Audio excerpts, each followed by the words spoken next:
Assalamualaikum warahmatullahi wabarakatuh. Salam Bapak Ibu Guru hebat. Kali ini saya akan memaparkan tugas 1.1A9 Aksi Nyata Modul 1.1 Penerapan Pemikiran Ki Hajar Dewantara.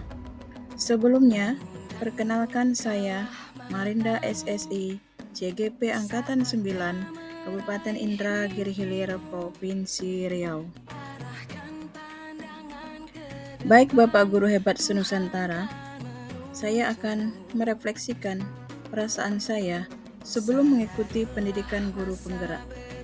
Saya merasa bahwa pembelajaran yang saya lakukan hanya berfokus pada penilaian kognitif dan KKM saja. Siswa kurang diberi ruang untuk mengembangkan potensi mereka. Kemudian, setelah saya mempelajari modul 1.1, perasaan saya selama melakukan perubahan di kelas adalah: yang pertama, saya sangat senang karena saya banyak mendapatkan pengajaran tentang filosofi Ki Hajar Dewantara. Kemudian yang kedua, saya merasa bahwa saya kini menjadi guru yang berpihak pada murid, reflektif, inovatif, mandiri, dan kolaboratif. Kemudian yang ketiga, saya sekarang bisa menciptakan pembelajaran saya lebih bermakna karena saya melakukan pembelajaran dengan melakukan asesmen diagnostik terlebih dahulu, sehingga saya lebih mengetahui potensi dan bakat mereka. Sehingga dengan begitu, saya bisa menciptakan pembelajaran yang menyenangkan. Pengajaran yang saya dapatkan dari filosofi Ki Hajar Dewantara adalah pendidikan dan pengajaran adalah hal yang tidak dapat dipisahkan. Pengajaran menjadi bagian dari proses pendidikan. Pengajaran adalah bagian dari proses pendidikan yang bertujuan memberikan ilmu yang bermanfaat untuk keterampilan hidup anak, baik secara lahir maupun batin. Sementara itu, pendidikan adalah proses menuntun kodrat anak agar menjadi manusia yang mencapai keselamatan dan kebahagiaan yang setinggi-tingginya. Menurut Ki Hajar Dewantara, pendidikan haruslah holistik, mencakup aspek fisik, intelektual, emosional, dan spiritual. Ia percaya bahwa pendidikan bukan hanya tentang pemberian pengetahuan akademis semata, tetapi juga melibatkan pengembangan kepribadian dan karakter siswa. Selain itu, pengajaran dan pendidikan memiliki maksud untuk mewujudkan manusia yang merdeka. Manusia yang merdeka adalah manusia yang hidupnya, lahir dan batin tidak bergantung kepada orang lain. Dengan kata lain, manusia yang bisa bersandar dengan kemampuannya sendiri.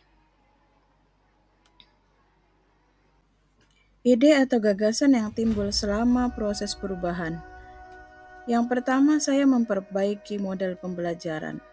Kemudian yang kedua, memberikan pertanyaan pemantik kepada murid untuk menuntun kembangnya pemikiran kritis mereka. Kemudian yang ketiga, saya menciptakan pembelajaran yang lebih kreatif, inovatif, dan berdiferensiasi. Dan yang keempat, membiasakan diri untuk melakukan refleksi di setiap akhir pembelajaran. Praktek baik pembelajaran dan pengalaman aksi nyata saya di modul 1.1 adalah sebagai berikut. Yang pertama adalah perencanaan. Dalam perencanaan, saya menyusun strategi pembelajaran yang akan saya terapkan kepada siswa, tentunya dengan memperhatikan potensi dan minat mereka. Kemudian, saya berkolaborasi dengan rekan sejawat, menyusun perencanaan pembelajaran. Kemudian, saya melibatkan sekolah dan kurikulum untuk melaksanakan rancangan pembelajaran yang telah kami susun. Yang kedua, pelaksanaan. Pembelajaran di kelas dibiasakan dengan praktek baik, yaitu berdoa sebelum belajar. Dan setelah berdoa, kami melakukan ice breaking untuk memulai pembelajaran. Ice breaking ini perlu untuk siswa untuk memberikan semangat baru bagi mereka yang seharian telah melaksanakan pembelajaran. Jadi ice breaking tujuannya adalah untuk mengembalikan fokus mereka. Setelah mereka fokus, maka kami membuat kesepakatan kelas atau keyakinan kelas. Saya membuat link melalui Padlet, kemudian saya share kepada siswa, dan siswa menanggapinya dengan berbagai macam keyakinan kelas yang akan kami sepakati bersama. Kemudian dalam pembelajaran, saya menciptakan pembelajaran yang menyenangkan, kemudian menciptakan pembelajaran yang kreatif, inovatif, dan berdiferensiasi. Melakukan pembelajaran berdiferensiasi, di sini kita lihat di foto, siswa melakukan kegiatan diferensiasi produk yang mereka pilih sesuai dengan minat dan bakat mereka. Kemudian dengan tidak lupa memperhatikan kearifan lokal yang ada di daerah kami, Kabupaten Indragiri Hilir.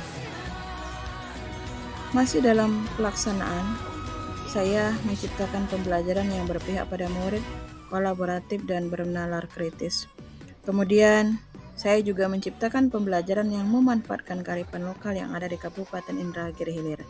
Kemudian setelah saya melakukan pembelajaran, tidak lupa saya melakukan asesmen formatif di tengah pembelajaran, melihat bagaimana mereka melakukan proyek itu, dan disitulah saya melakukan asesmen formatif.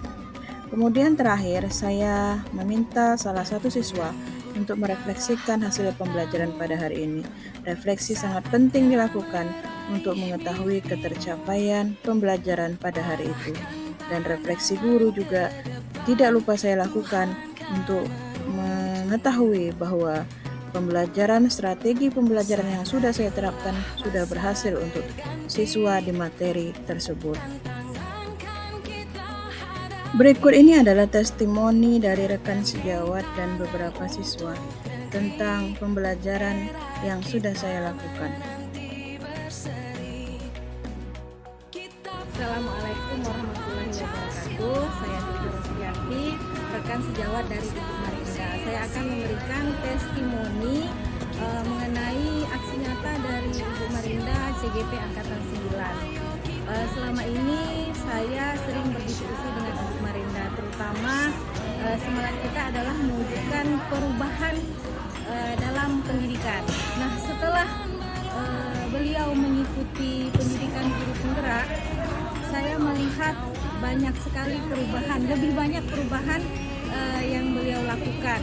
Jadi lebih semangat dalam membuat perubahan, terutama dalam pemikiran Ki Hajar Dewantara. Bagaimana proses kegiatan pembelajaran yang beliau lakukan, saya melihat beliau selalu melaksanakan kegiatan pembelajaran yang inovatif, kemudian yang memanfaatkan kearifan lokal, serta pembelajaran juga tidak hanya berlangsung di dalam kelas, juga di luar kelas, memberikan kesempatan kepada anak bereksplorasi sesuai dengan minat dan bakatnya, serta membagikan kelompok belajar sesuai dengan gaya belajarnya. Jadi saya selama ini melihat dan belajar dari cara beliau dalam menerapkan kegiatan pembelajaran. Terima kasih. Ya.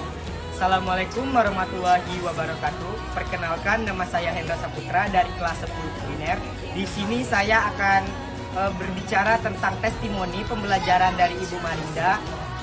Di sini saya berpendapat bahwa belajar dengan guru IPAS yaitu Guru Marinda sangat menyenangkan, di mana kita itu diperuntukkan untuk berpikir lebih kritis lagi. Itu sangat nyambung dengan kurikulum Merdeka yang kita sedang pelajari ini.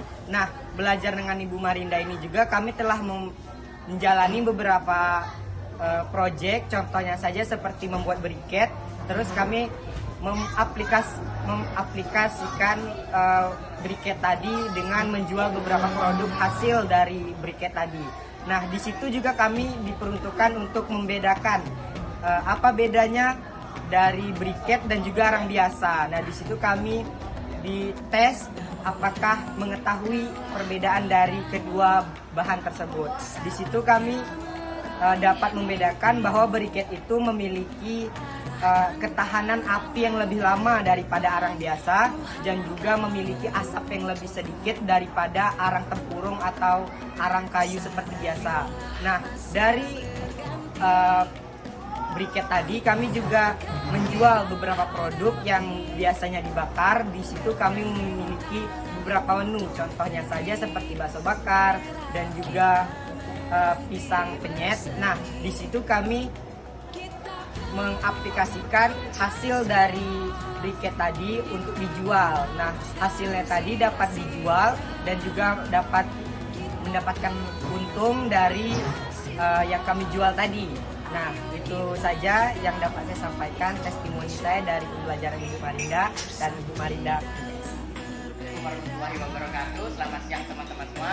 Perkenalkan, nama saya Mesa Karasdewa. Saya dari kelas 11 akuntansi 1. Di sini saya akan menceritakan pengalaman saya belajar materi IPAS bersama Ibu Marinda di kelas 10. Di kelas 10 kami melakukan proyek untuk membuat contohnya seperti kipas angin dari barang-barang bekas. Nah, di proyek itu yang kami dapatkan adalah kreativitas untuk menggunakan barang-barang yang sudah tidak dipakai lagi, misalkan dari Philippines dan mesin-mesin yang sudah didapatkan dari hasil bekas. Dari barang-barang itu kami dapat membawanya keluar dan dapat disalurkan kepada masyarakat kelak. Yang saya harapkan dari pembelajaran itu adalah ketika saya sudah besar, saya ingin membuat barang-barang yang dapat membantu masyarakat dalam bidangnya masing-masing. Kemudian selama pembelajaran bersama Bu Marinda, yang kami dapatkan adalah hal-hal yang sangat menyenangkan. Dan saya berharap di kelas 11 bisa belajar IPAS lagi, tapi ternyata tidak bisa. Tapi dengan pengalaman-pengalaman yang Bu Marinda berikan itu, saya mewakili teman-teman dan berterima kasih karena itu adalah pembelajaran yang sangat menyenangkan dan akan kami ingat terus. Ya, saya terima kasih. Demikian tadi testimoni yang disampaikan oleh rekan sejawat saya, Ibu Tuti Rospiarti dari SMK Negeri 1 Temilahan, dan 2 orang siswa saya yang luar biasa hebatnya. Ada Hendra dari 10 Kuliner dan Mahesa dari 11 Akuntansi 1. Terima kasih. Demikian pemaparan saya dari aksi nyata yang telah saya lakukan. Sekali lagi saya mengucapkan terima kasih kepada Bapak Kepala SMK Negeri 1 Temilahan yang sudah memberikan dukungan kepada kami CGP Angkatan 9 dari SMK Negeri 1 Temilahan, dan ucapan terima kasih kepada rekan sejawat yang sudah memberikan kami kesempatan untuk berbagi pemahaman yang sudah kami dapatkan di pendidikan guru penggerak ini. Kemudian kepada siswa hebat saya di SMK Negeri 1 Temilahan, tetap semangat untuk belajar, raih cita-cita, karena bagaimanapun sulitnya, kalau kita bersemangat dan bertekad, insya Allah semuanya akan tercapai dengan baik dan sesuai harapan. Salam guru penggerak, tergerak, bergerak, menggerakkan.